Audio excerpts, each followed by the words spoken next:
kami melimpah dengan ucapan syukur ya Tuhan. Pada pagi hari ini hati kami melimpah dengan ucapan syukur. Kami mau tetap berkata seperti pemazmur Daud, pujilah Tuhan hai jiwaku. Pujilah namanya yang kudus hai segenap batinku. Pujilah Tuhan hai jiwaku, ingatlah akan segala kebaikannya. Ia yang mengampuni segala kesalahan, yang menyembuhkan segala penyakitmu. Ia yang meluputkan engkau dari lubang kubur dan memahkotai engkau dengan kasih setia dan rahmat. Dan pagi hari ini seluruh umatmu Tuhan boleh hadir dalam ruangan ini, boleh menyembah memuliakan engkau. Kiranya engkau berkenan menerima semua puji-pujian yang disampaikan di hadapanmu. Engkau mengurapi semua umatmu yang hadir pada pagi hari ini. Kami menjadi pribadi-pribadi yang mencerminkan karakter Kristus. Hadirlah di tengah-tengah kami ya Tuhan. Biarlah Roh Kudus yang menjamah setiap hati. Yang lemah Tuhan kuatkan. Yang sakit pada pagi hari ini kami berdoa di dalam nama Tuhan Yesus. Mengalami kesembuhan. Yang mengalami keraguan, yang mengalami tekanan yang berat. Tuhan memberikan jalan keluar. Kami percaya semua umatmu yang hadir pada pagi hari ini pulang dengan kemenangan, bahkan lebih daripada pemenang. Terima kasih Tuhan. Hadirlah bersama-sama dengan kami. Roh Kudus berbicaralah. Sampaikanlah kebenaran firman-Mu. Jelas, terukur dan dapat dipahami. Dengan demikian Tuhan kami semua melakukan kebenaran firman-Mu. Terima kasih untuk kesempatan yang spesial ini. Kami terus menikmati kehadiran Tuhan di tengah-tengah kami. Di dalam nama Tuhan Yesus Kristus kami berdoa dan mengucap syukur. Semua kita umat Tuhan berkata bersama. Amin, amin, amin, amin. Silahkan duduk. Ya, terima kasih buat tim worship. Tuhan memberkati. Salam semuanya yang di atas. Semuanya puji Tuhan. Mari kita bersama-sama melihat firman Tuhan pada pagi hari ini. Kita akan bahas pada pagi hari ini bicara mengenai apa yang disebut dengan proses ritual dan spiritual. Bapak Ibu sekalian, biarlah pada pagi hari ini kita bisa bersama-sama menikmati firman Tuhan dan melihat bagaimana Tuhan menolong kita dengan cara yang ajaib. Bapak Ibu sekalian, topik yang kita bahas hari ini mengingatkan kita bagaimana sebenarnya proses ritual dan spiritual. Nah, mari kita akan bersama-sama membuka dalam kitab suci. Kita akan lihat bersama-sama dari Lukas pasal 18. Oke, mari kita lihat Lukas dari pasal 18 ayat 10 sampai 14. Oke. Baik, saya akan membacakan buat kita semua Lukas pasal 18 ayat yang ke-10 sampai ayat yang ke-14. Ada dua orang pergi ke bait Allah untuk berdoa. Jadi ada dua ini ya. Jadi ada dua orang. Yang seorang adalah Farisi dan yang lain pemungut cukai. Jadi Farisi, pemungut cukai. Orang Farisi itu berdiri dan berdoa dalam hatinya begini. Ya Allah, aku mengucap syukur kepadamu karena aku tidak sama seperti orang lain. Aku hebat kan? Gak sama seperti orang-orang itu. Aku hebat sekali aku. Aku hebat sekali. Terus dia bilang begini. Karena aku tidak sama seperti orang lain, bukan perampok. Saya yakin hari ini tidak ada perampok di sini, amin. Ya, nggak ada suaranya, ya berarti betul-betul tidak ada perampok. Bukan orang lalim, bukan penzina, dan bukan juga seperti pemungut cukai ini. Aku berpuasa 2 kali seminggu. Ada yang berpuasa 2 kali seminggu? Ini hebat nih orang Farisi ini. Aku berpuasa 2 kali seminggu. Aku memberikan 1/10 dari segala penghasilanku. Tetapi pemungut cukai itu berdiri dari jauh. Jauh dia.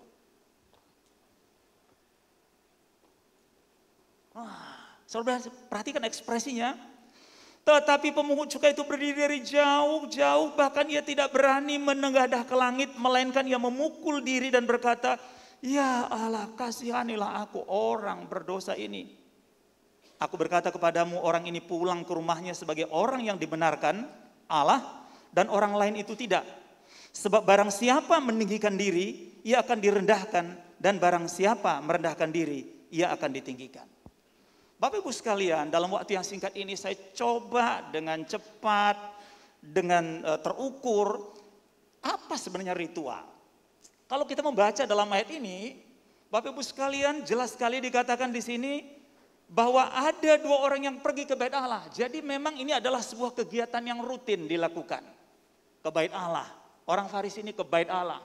Sama tadi seperti kita masuk ke ruangan ini, kita pertama cuci tangan, kemudian ada tisunya atau kertas tisunya. Kemudian setelah itu kita di termogram berapa temperaturnya. Setelah itu daftar, dilihat, di scan ya dengan barcode, kursi nomor berapa.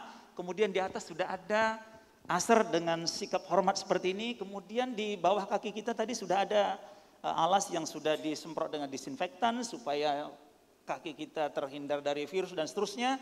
Kemudian kita naik dan kemudian asar di sini tanya nomor berapa. Kemudian kita duduk. Bapak Ibu sekalian, itu adalah ritual. Tapi makna ritual itu mengandung 2 makna. Makna pertama aturan-aturan yang kita ikuti setiap hari. Tapi makna ritual dalam pengertian lain adalah aspek-aspek yang berkaitan dengan sifat-sifat atau kegiatan yang berkaitan dengan religius. Nah, tapi hari ini kita melihat apa kata kitab suci. Bapak Ibu sekalian bisa melihat referensi, definisi ritual dan spiritual. Tapi mari kita lihat apa kata kitab suci. Mari kita lihat dalam kitab suci. Maka kalau kita perhatikan di dalam Lukas pasal 18 ayat 10 ini dan 14 ini, kita melihat ada 2 orang. Yang satu bernama atau orang Farisi dan yang kedua pemungut cukai. Kalau Bapak Ibu sekalian perhatikan di dalam ayat yang ke-10, maka 2 orang ini pergi ke bait Allah. Waktu saya mempelajari ayat ini, apakah pergi ke bait Allah ini dilakukan setahun sekali atau dilakukan secara reguler? Ternyata dilakukan secara reguler sama seperti kita setiap hari Minggu. Jadi mereka pergi ke bait Allah. Tapi yang saya mau maksudkan di sini adalah bahwa ketika orang Farisi ini masuk ke bait Allah, dia langsung masuk pada fase yang kita sebut. Kita lihat slide berikutnya. Saudara perhatikan di slide itu.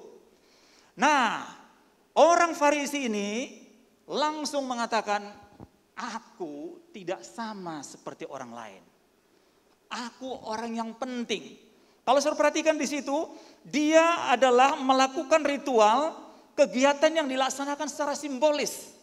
Kehadiran Bapak Ibu sekalian jangan simbolis ke gereja. Kalau aku nggak ke gereja, maka aku bukan Kristen. Kalau aku tidak ke gereja, maka aku akan masuk neraka.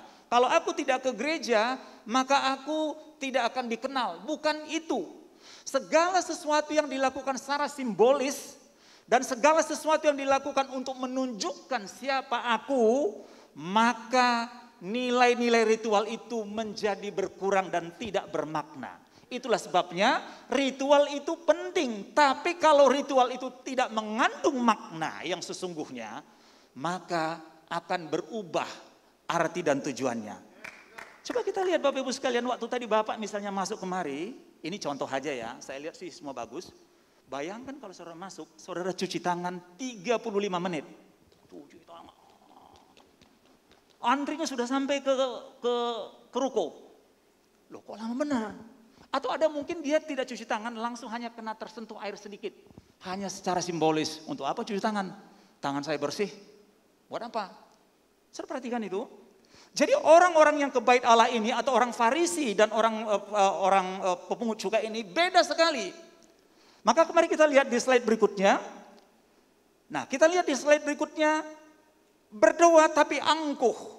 Dengan pengertian lain begini, mencari Tuhan tapi punya keangkuhan, punya penilaian, sifat menghakimi orang lain. Itulah sebabnya Bapak Ibu sekalian, ketika kita bicara mengenai ritual yang menyimpang, itu menempatkan diri kita sebagai posisi yang terbaik dan lebih baik daripada Tuhan. Itulah sebabnya Bapak Ibu sekalian, mari kita lihat apakah kita melakukan ibadah ini hanya ritual biasa. Datang ke gereja nggak dapat apa-apa, pulang nggak dapat apa-apa. Makanya saya lihat banyak kesaksian-kesaksian bukan di tempat ini, di tempat lain. Percuma ke gereja suami saya, pulang gereja malah tangannya lebih kuat dari tangan Mike Tyson. Kenapa? Kena pukul. Anaknya lebih nakal, istrinya lebih galak, suaminya lebih galak lagi. Kalau istrinya galak, maka suaminya galak pangkat 2. Lebih galak. Kenapa tidak ada sesuatu yang didapatkan? Ritual bukan salah, tapi ritual kalau tidak dilakukan sesuai dengan fungsi dan tujuan utamanya menjadi hambar. Itulah sebabnya sementara kita nanti melakukan perjamuan kudus itu ritual. Tapi kalau kita melakukannya tidak dengan sungguh-sungguh, hanya biasalah minggu depan juga perjamuan kudus, minggu depannya juga perjamuan kudus. Dalam 1 tahun ada 52 minggu, 52 kali kita melakukan perjamuan kudus. Sama sekali tidak pernah kita menikmati bahwa kematian Kristus untuk menebus dosa kita, itu menjadi ritual yang menyimpang. Bapak Ibu, kita teruskan. Baik, kita lihat slide berikutnya. Tetapi pemungut cukai itu berdiri jauh-jauh, bahkan ia tidak berani menengadah ke langit. Melainkan ia memukul diri dan berkata, "Ya Allah, kasihanilah aku orang berdosa ini. Aku berkata kepadamu, orang ini pulang ke rumahnya sebagai orang yang dibenarkan Allah. Dan orang lain itu tidak, sebab barang siapa meninggikan diri akan direndahkan. Dan barang siapa merendahkan diri akan ditinggikan." Jadi kata memukul diri di sini, ini berarti begini. Saya tidak berarti apa-apa tanpa kemurahan Tuhan. Saya ini adalah orang yang berdosa yang tidak layak dibenarkan, tapi karena kemurahan Tuhan. Jadi kita bisa melihat orang atau pemungut cukai itu datang kepada Tuhan dengan sikap yang tidak berdaya sama sekali. Bahkan kita melihat ia menadah ke langit pun tak berani dan memukul diri. Kata memukul diri di sini saya menemukan dalam ayat yang lain, menyesali dan tidak mengulangi dosa yang sama. Bapak Ibu sekalian, kalau ada di antara kita melakukan dosa yang sama berulang-ulang, maka di situ kita bisa melihat kita belum mengalami apa yang disebut dengan kemenangan. Itulah sebabnya banyak kita melihat orang melakukan dosa berulang-ulang. Aduh, saya ini kemarin lalu melihat gambar pornografi, sekarang kok minggu depan lihat lagi. Udah bertobat lagi dia, Tuhan aku bisa bertobat. Lakukan lagi berulang-ulang. Nah saudara-saudara sekalian, kalau kita perhatikan ayat ini, Alkitab mengatakan orang ini dibenarkan. Dan kalau kita perhatikan dengan sungguh-sungguh, ketika orang ini datang kepada Tuhan, dikatakan sebagai orang yang dibenarkan dan orang lain itu tidak. Dengan kata lain begini, kedatangan kita dalam ibadah di gereja seperti sekarang ini, ada di antara kita yang dibenarkan, ada yang tidak dibenarkan karena sikap hati kita. Tapi saya percaya semua pada pagi hari ini dibenarkan oleh kasih karunia Tuhan. Amin. Baik, mari kita teruskan. Oke, lanjut. Nah, apa yang dimaksud dengan spiritual dalam kitab suci? Mari kita lihat contoh yang lain. Lanjut. Oke, ini definisi aja, lanjut. Mari kita lihat Yesaya pasal 58 ayat 1 sampai 4. Ini sangat menjelaskan aspek yang berkaitan dengan ritual dan spiritual. Mari kita lihat ayatnya. Nah, kalau saudara perhatikan di dalam pasal 58 ayat 1 sampai ayat yang ke-18, nanti saudara bisa baca di rumah, tapi saya kutip langsung ayat 2. Di situ dikatakan orang-orang Israel senantiasa datang ketemu Tuhan. Saya bacakan ayat ini. Memang setiap hari mereka mencari aku. Saudara perhatikan baik-baik ini. Jadi mereka orang-orang Israel mencari Tuhan. Mencari Tuhan. Dan suka untuk mengenal segala jalanku. Mulai dalam ayat ini saya berikan tanda kutip, saya menemukan dalam tafsir lain, seperti kelihatannya baik, tapi nggak baik. Kelihatannya jujur, tapi nggak jujur. Yang paling enak kan begitu, kelihatannya nggak baik, tapi baik. Makanya saya minta tolong pada saudara, jangan pernah mendefinisikan begini. Kalau dia punya kumis seperti gagang telepon dan jenggotnya sampai ke dagu, berarti orang jahat. Belum tentu. Banyak sekarang kejahatan-kejahatan yang kita lihat orangnya halus, mukanya bersih, senyumnya seperti senyum Pepsodent, tapi saudara ketipu. Seperti bangsa yang melakukan yang benar dan yang tidak meninggalkan hukum Allahnya. Mereka menanyakan aku tentang hukum-hukum yang benar. Mereka suka mendekat menghadap Allah. Tanyanya, coba kita lihat. Jadi saudara perhatikan ini ritualnya. Lanjut slide-nya. Nah ayat 3. Saudara perhatikan itu. Sesungguhnya pada hari puasamu. Sesungguhnya pada hari engkau beribadah. Pada hari engkau mencari Tuhan. Semuanya. Saudara perhatikan ini. Itulah sebabnya kalau saudara menemukan di dalam Yesaya pasal 58 ini ada kalimat sesungguhnya pada hari puasamu. Sesungguhnya pada hari ibadahmu. Sesungguhnya pada hari engkau mencari Tuhan. Engkau masih mengurus urusanmu. Ini waktu saya pelajari, engkau masih tetap mengurus urusanmu itu berbicara. mengenai engkau masih menampilkan egomu. Engkau masih menampilkan akukumu. Dan kamu mendesak-desak semua buruhmu. Slide berikutnya. Nah, saudara lihat ini berkelahi, baru pulang gereja udah berkelahi. Ya, gara-gara parkir. Oke, terus. Lanjut. Ayat 4. Sesungguhnya kamu berpuasa sambil berbantah dan berkelahi memukul dengan tinju. Dengan bahasa lain sesungguhnya kamu beribadah, kamu ke gereja, kamu mencari Tuhan, tapi masih berbantah, bertengkar, berkelahi, bahkan dikatakan dalam Alkitab itu sampai memukul dengan tinju. Coba saya lihat gambar berikutnya.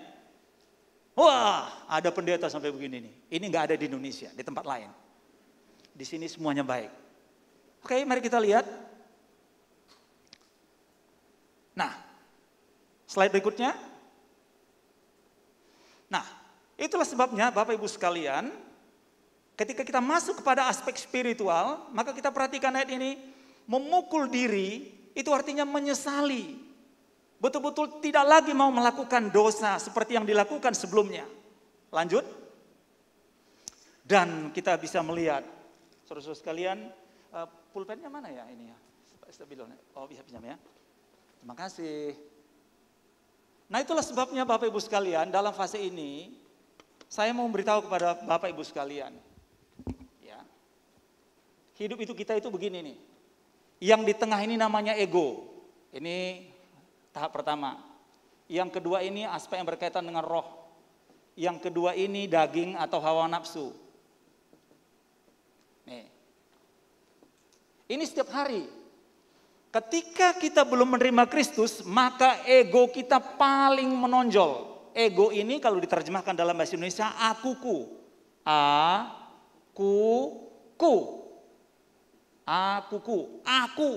Sedikit tersinggung, langsung. Sedikit namanya tidak dicantumkan dalam panitia Natal, langsung pindah gereja. Nggak cocok dengan gembala, pindah ke gereja A. Nggak cocok dengan ini, langsung kabur. Pokoknya akuku. Akuku itu artinya ego. Nah, pada waktu aku mengatakan aku yang paling penting, aku yang paling hebat, boleh nggak diterima gagasanku. Gagasanku paling hebat. Semua orang bodoh, aku yang paling pintar. Itu namanya ego. Ini pada waktu belum menerima Kristus. Jadi pada waktu kita belum menerima Kristus, maka ego kita menuruti keinginan daging. Sampai di sini dulu Bapak Ibu sekalian. Jadi pada waktu saya belum menerima Kristus, maka egoku, akuku mengikuti keinginan daging. Pertanyaannya, ego itu apa? Seperti apa bentuknya? Ego itulah yang kita kenal dengan jiwa. Jiwa itu abstrak, ruah. Jiwa itu bisa dirasakan tapi tidak bisa dipegang. Maka perlu diekspresikan. Nah, jiwa itu isinya 3. 1 namanya akal. 2 namanya kehendak. 3 namanya emosi.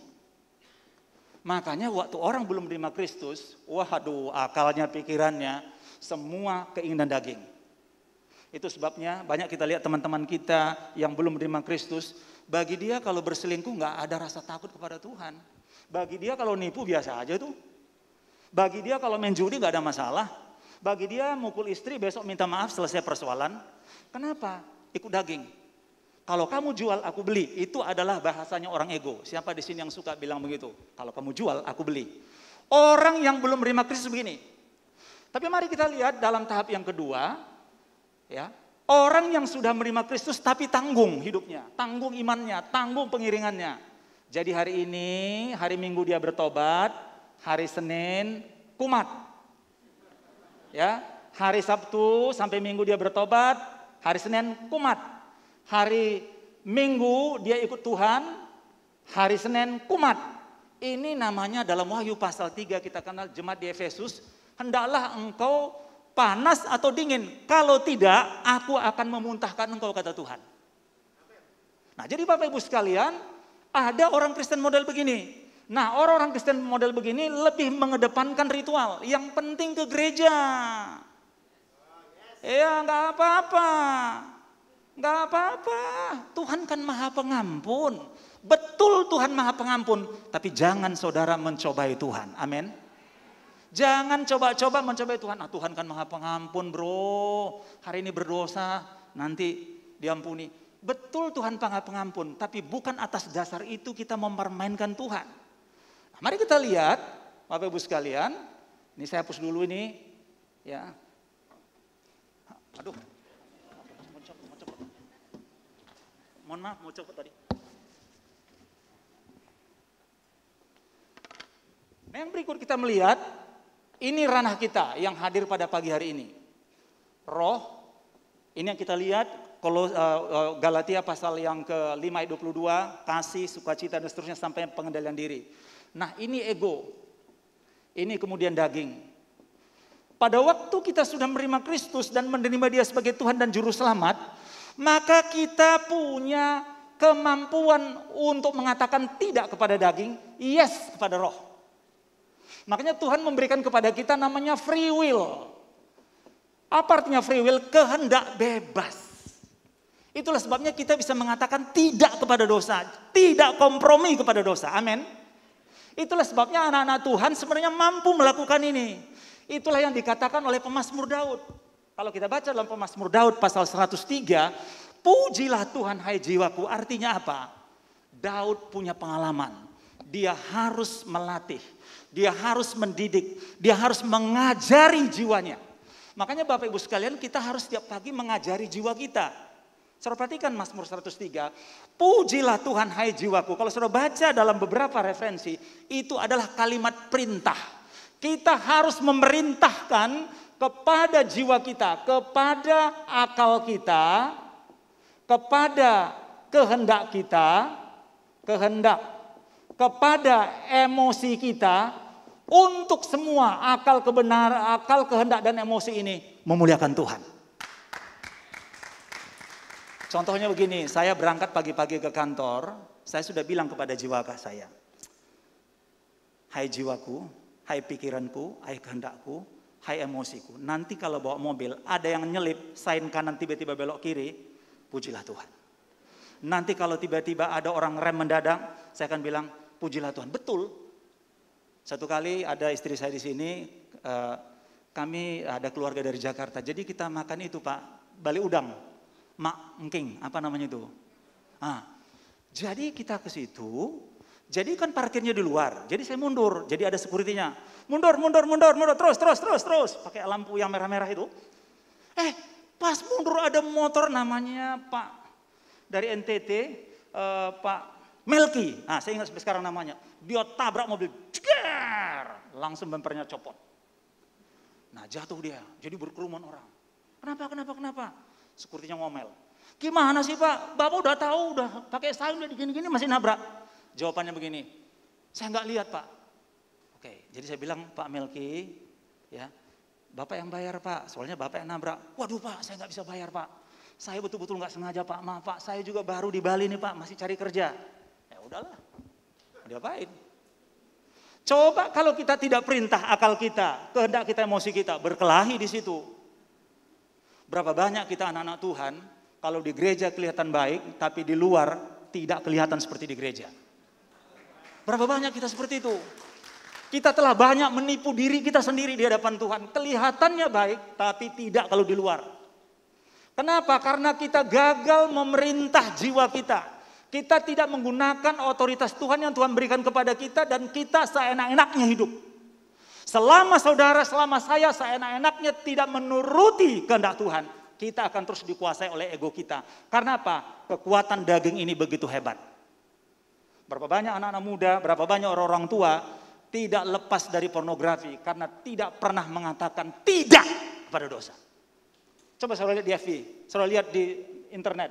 Baru klik begini sudah ada gambar wanita kekurangan bahan baju yang dibeli di Kabupaten Badung. Muncul. Jadi Bapak Ibu sekalian, itulah sebabnya firman Tuhan mengatakan, pujilah Tuhan hai jiwaku. Dan kalau saudara perhatikan dalam Ulangan pasal 30, coba saudara lihat tayangkan sebentar pasal 30. Ulangan pasal 30 bisa ditayangkan sebentar. Ayat yang ke-14.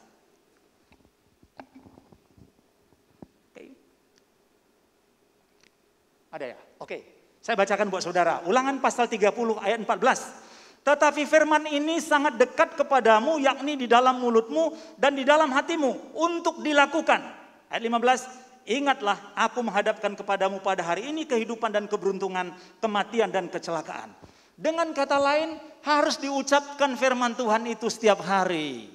Itulah sebabnya ketika kita berkata, Christ in me, Christ in you, itu bukan slogan biasa. Itu bukan kata-kata ajaib. Tapi kata-kata itu harus dilakukan, dipraktekkan setiap hari. Jadi Bapak Ibu sekalian, ketika kita sudah menerima Kristus, maka ego ini menjadi hilang, menjadi berkurang, karena Kristus yang kelihatan. Makanya Rasul Paulus bilang, Kristus yang bertambah-tambah, aku semakin berkurang-kurang. Artinya egonya hilang, yang ada adalah Kristus. Bapak Ibu sekalian, coba dipraktekkan mulai pagi ini. Mana yang kita turuti, ini atau ini? Hidup kita tidak lagi melihat ke bawah, tapi melihat ke atas. Inilah yang disebut dengan spiritual. Artinya Kristus yang paling utama dan terutama dari yang utama-utama. Karena yang paling utama dari utama yang pernah kita tahu utama, bukanlah yang utama. Hanya Kristus yang utama dan pertama dari yang utama. Enggak ada yang lain. Jadi itulah sebabnya Bapak Ibu sekalian, kalau kita perhatikan ini, maka jelas kata firman Tuhan. Kalau kita perhatikan satu ayat, ya sebelum kita lanjutkan, oke, kita lihat sebentar di dalam 1 Yohanes. Kok saya tiba-tiba ingat 1 Yohanes? Mari kita lihat sebentar dalam 1 Yohanes. Saudara perhatikan ayat itu, ya. 1 Yohanes pasal yang ketiga, ayat yang ke-9. Oke. Demikian dalam 1 Yohanes pasal 3 ayat yang ke-9. Setiap orang yang lahir dari Allah tidak berbuat dosa lagi, sebab benih ilahi tetap ada di dalam dia. Dan ia tidak dapat berbuat dosa karena ia lahir dari Allah. Jadi benih ilahi itu berbicara kekuatan Roh Kudus, kemampuan Roh Kudus. Ada kekuatan ilahi di dalam diri kita ini. Di dalam ego kita ini, sehingga ego ini makin hilang, makin hilang, makin hilang, makin hilang, makin hilang, makin hilang, makin hilang, makin hilang, makin hilang, makin hilang, makin hilang. Kristus yang tampil. Itulah sebabnya Bapak Ibu sekalian, menjadi umat Tuhan bukan pekerjaan sembarangan. Karena apa? Kita sudah menjadi ahli waris kerajaan Allah. Tempat tinggal kita bukan di bumi ini. Tempat tinggal kita di bumi ini hanya bersifat sementara. Saudara yang hadir di sini, yang di atas, yang di bawah, adalah warga kerajaan yang pasti menempati tempat itu. Itulah sebabnya Bapak Ibu sekalian, mengapa kita terus memikirkan daging? Mengapa kita masih memikirkan sudah punya suami, sudah punya istri, masih mikirkan istri simpanan? Udah punya pacar, masih punya pacar yang lain lagi. Sama seperti mahasiswa saya beberapa hari yang lalu saya tanya, sebelum saya mengajar. Saya bilang, kamu udah pacaran? Belum Pak. Saya tanya, siapa yang udah pacar sekali? Satu orang. Saya tanya, sampai ada satu mahasiswa pacaran 7 kali. Ngapain aja dicoba?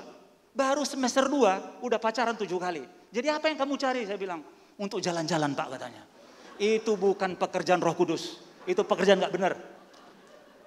Bagaimana kita mahasiswa ini mau jadi hebat kalau kerjanya yang dipikirin pacaran saja? Bagaimana dia bisa memikirkan bangsa dan negara ini menjadi hebat? Ya saudara yang tertawanya terlalu keras mungkin pernah mengalami itu. Ya, jadi ini kita coba lihat. Jadi Bapak Ibu sekalian, mari kita bisa melihat karena apa? Apa yang disampaikan oleh Pak Gembala, oleh hamba-hamba Tuhan di sini bukan sekedar slogan, tapi mari kita lakukan bersama-sama. Saya tidak sempurna, saudara tidak sempurna, tapi itu pekerjaan Roh Kudus yang menyempurnakan kita.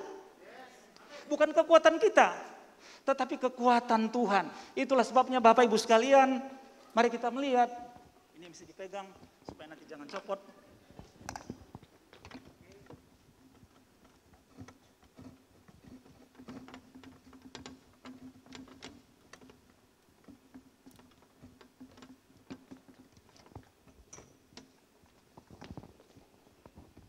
Itulah sebabnya Bapak Ibu sekalian, ketika jiwa kita, ketika ego kita, atau dalam bahasa Indonesia, akuku telah berubah, diperbaharui oleh Roh Kudus. Maka kita lihat jiwa kita ini, coba kita lihat.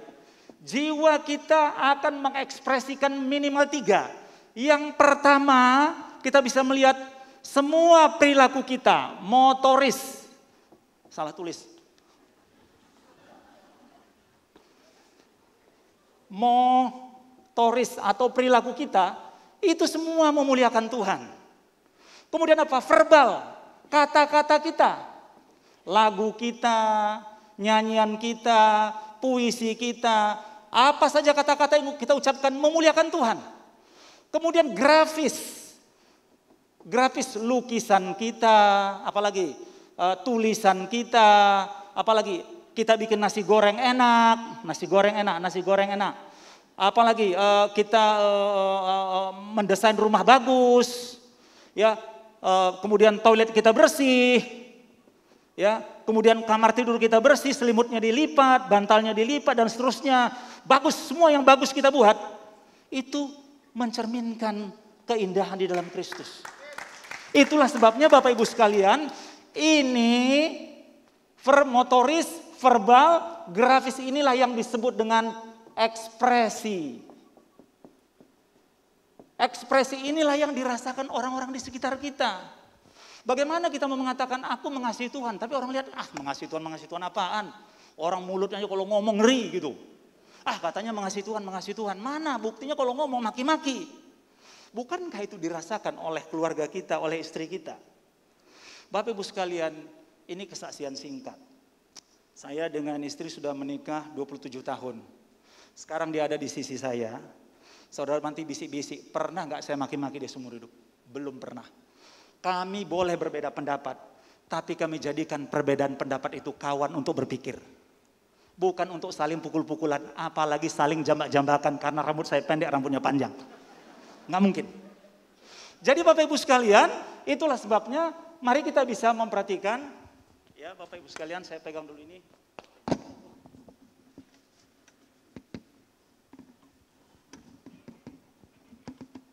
Ini terakhir ini, biar jangan terlalu lama. Itulah sebabnya perbedaan itu ada 2, 3. Satu perbedaan namanya doktrin. Oke, perbedaan prinsip. Perbedaan pendapat. Yang mana sih selama ini dalam hidup kita, di dalam pengiringan kita kepada Tuhan dalam ritual maupun spiritual yang terjadi? Apakah kita ribut gara-gara doktrin, atau prinsip, atau pendapat? Saya mulai dari nomor 1. Misalnya dalam keluarga, Pak, kalau anak kita nanti lulus dari SMA, dia sekolah di Universitas A. Universitas A. Istrinya bilang, enggak, saya mau dia di Universitas B. Enggak A, enggak B. Ini bisa diselesaikan. Gimana cara menyelesaikannya? Saudara bisa menggunakan banyak metode, ada yang menggunakan SWOT analisis dan lain sebagainya, silahkan. Tapi masa gara-gara mau kuliah aja ribut? Orang yang ribut itu kalau anaknya nggak bisa kuliah. Ini ribut. Nah ini namanya perbedaan pendapat. Kalau perbedaan pendapat ini memang nggak cocok, cobalah kita berpikir, kita cari jalan keluarnya. Nah ini dia disebut dengan perbedaan pendapat. Tapi ada perbedaan prinsip. Nanti kalau menikah dengan saya, ya suamiku, ya sayangku, gaji kamu harus saya tahu. Jangan kamu punya gaji sendiri, saya punya gaji sendiri, sehingga kita masing-masing punya uang. Itu prinsip. Kalau disepakati, jalan. Tapi setelah dilakukan pernikahan baru prinsipnya diungkit-ungkit, itu menjadi masalah. Coba diselesaikan. Yang repot itu kalau perbedaan doktrin. Hari ini doktrin kita jelas bahwa Yesus Kristus adalah Tuhan dan Juru Selamat satu-satunya. Amin. Tapi kalau ada orang mengatakan bukan, wah kita mesti tinggalkan dia, nggak benar.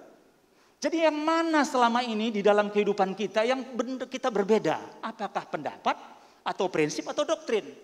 Jangan-jangan kalau di sini kita sepakat, di sini sepakat, hanya gara-gara persoalan kecil kita ribut.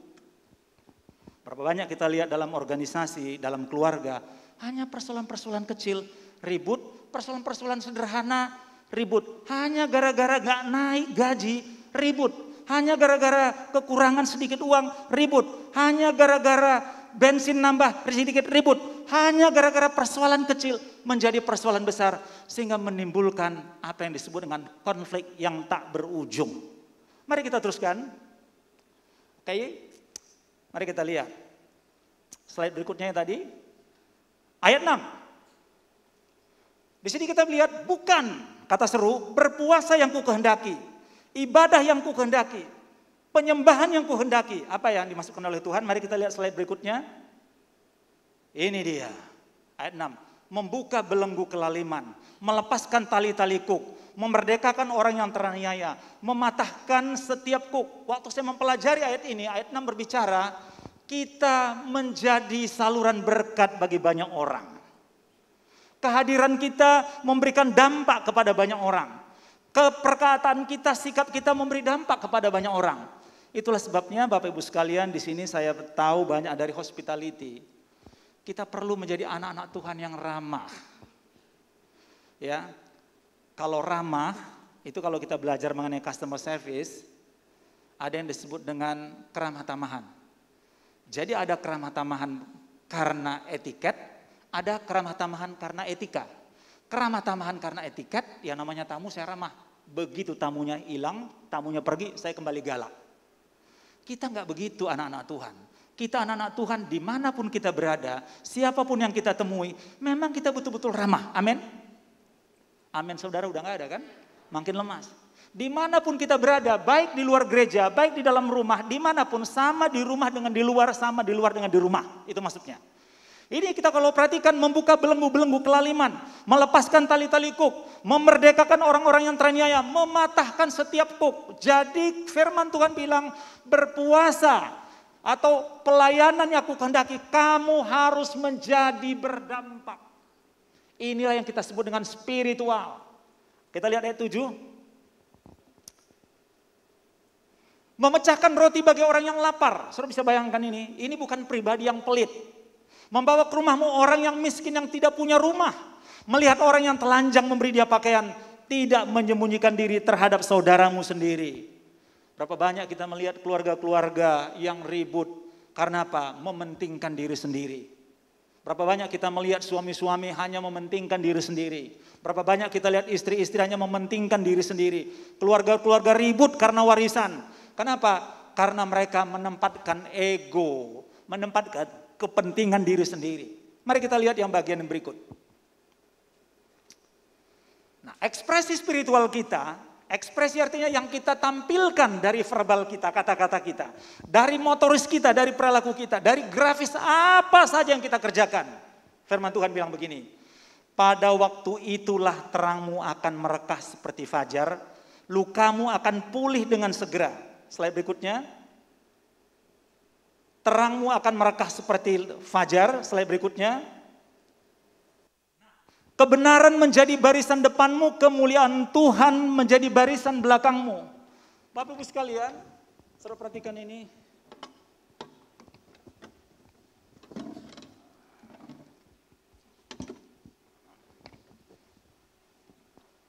Saudara perhatikan di dalam ayat tadi, coba diperhatikan tadi, coba slide-nya tadi. Yang terakhir tadi, coba. Yang berikutnya. Nah, kebenaran menjadi barisan depanmu. Ini bicara mengenai Kristus. Terus barisan belakangnya apa? Kemuliaan Tuhan barisan belakangmu. Kemuliaan Tuhan. Loh, saya di mana? Saya tidak lagi kelihatan. Yang kelihatan adalah Kristus. Itulah yang dimaksud oleh ayat ini. Coba kita lihat slide berikutnya, slide yang tadi, coba. Nah, satu lagi. Ya, kebenaran menjadi barisan depanmu, kemuliaan Tuhan barisan belakangmu. Artinya kita di mana? Kita terjepit di tengah-tengah. Artinya kita semakin berkurang-kurang. Kristus yang tampil di depan maupun di belakang. Artinya dimanapun kita berada, Kristus yang tampil. Di belakang pun kita tampil, Kristus yang tampil. Kita semakin berkurang-kurang. Kristus yang semakin bertambah-tambah. Itulah yang disebut dengan spiritual. Dalam bahasa lain disebut dengan Kristen supranatural. Jadi Bapak Ibu sekalian, pada pagi hari ini, mari kita evaluasi di manakah kita. Benarkah seperti kata firman Tuhan? Kebenaran yang tampil di depan. Atau banyak bohongnya? Atau apa yang di belakang? Coba slide lain, slide yang tadi, yang terakhir tadi, coba kita lihat sebelum kita selesai. Kebenaran menjadi barisan depanmu, itu bicara mengenai Kristus. Karena Yesus berkata, akulah jalan, kebenaran, dan hidup. Tak seorang pun sampai kepada Bapa kalau tidak melalui aku. Kristus itulah kebenaran. Kristus itulah yang paling utama. Dialah menjadi pusat dari segala-galanya. Dan kemuliaan Tuhan barisan belakangmu. Di mana kita? Kita di tengah-tengah. Kita dilingkupi. Kita tidak lagi kelihatan. Ego kita tidak lagi kelihatan. Tapi yang tampil adalah Kristus. Karena dialah yang utama dan terutama. Bapak Ibu sekalian, sebelum saya akhiri renungan firman Tuhan pada pagi hari ini. Bagaimana dengan kita? Sudahkah kita mengevaluasi? Siapakah yang tampil di depan kita selama ini? Kebenarankah? Siapakah yang di belakang kita? Kemuliaan Tuhankah? Atau tidak kelihatan? Bapak Ibu sekalian, zaman ini zaman yang jahat. Saya lihat berbagai macam kejadian-kejadian. Kedatangan Tuhan sudah begitu dekat. Tanpa kita mempersiapkan diri, kita bisa tertinggal. Bapak Ibu sekalian, mari kita mempersiapkan hati kita. Bahwa Tuhan mau kita menjadi umatnya yang sungguh-sungguh. Sekali kita mengikut Tuhan, jangan pernah tinggalkan Tuhan. Sekali kita percaya kepada Yesus Kristus, jangan pernah tinggalkan Dia. Sekali kita ikut KM yang sungguh-sungguh. Jangan tanggung-tanggung. Hari ini ikut, besok enggak. Ke gereja juga begitu, jangan main-main. Sekali kita sungguh-sungguh beribadah yang benar. Jangan terlambat, semangat. Amin. Nah, Bapak Ibu sekalian, mungkin ada di antara saudara yang belum dibaptis. Lapor, bicara kepada Vivi supaya dibaptis. Saudara yang belum ber-KM, ikut ber-KM. Karena disitulah kita diberkati, disitulah kita bertumbuh, disitulah kita kuat dan menjadi berkat. Mari kita bangkit berdiri.